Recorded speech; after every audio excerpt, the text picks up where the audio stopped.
Unë kam qenë në Paraguay dhe kam parë me sytë e mi. Dhe Venezuela, përveç që është një vend shumë i bukur, si që është një vend që ka përballë Amerikën për nga gjë, ka Meksikën këtu me cilin lidhet, sepse është vendi me cilin lidhet pra Amerika Qendrore, dhe ka Kubën përballë. Për të kuptuar Venezuelën sot, duhet kuptojmë historinë e Venezuelës, që sapo ta shpjegova, dhe pasuritë e Venezuelës. Këtu përballë është një ishull i vogël, i cili quhet Puerto Rico, i cili është territori SHBA-s.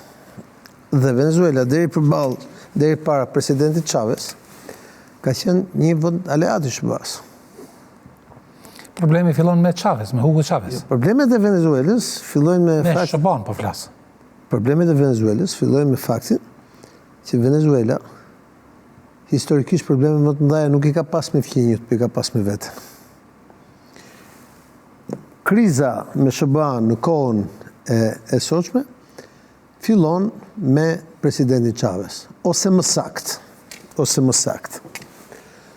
Kuba e vogël, që është këtu, Puerto Rico është këtu, Kuba e vogël, ka qenë edhe generatori i të gjithë anti-amerikanizmit të krijuar në Amerikën e Jugut, ku një ndër aktorët kryesor është Venezuela. Pse një ndër aktorët kryesor është Venezuela? Sepse Venezuela është dhe pasur, ka qenë dhe e fortë ushtarakisht.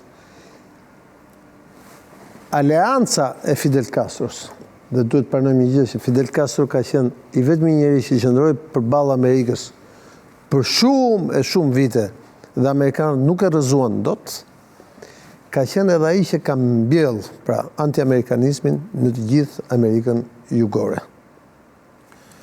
Pse është rëndësishëm sot? Pse sot? Pse sot? Gjatë kohës së presidentit Biden, e para njëherë presidenti Trump kujtohet që edhe në 4 vjeçarin e parë është munduar që ta rrëzojë presidentin Maduro. Filluan të njohin një president. Ai dështoi në mënyrë më spektakolare etj. Po pse sot? Sepse sot, si asnjëherë tjetër, i gjithë ky rajon ka humbur ndikimin amerikan. Qeveria e Meksikës dhe presidenti i Meksikës janë kundër qeverisë së Amerikës. Nicaragua, e famshme për luftën në vitet 80, është një nga regjimet anti-amerikan.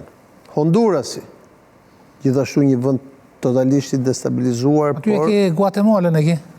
Ke Guatemalën sigurisht, ke Kubën, ke Haitin që është një dramë, Republikën Dominikane, ke Venezuelën anti-amerikane, madje dhe Kolumbia që ka qenë historikisht një vend pro-amerikan.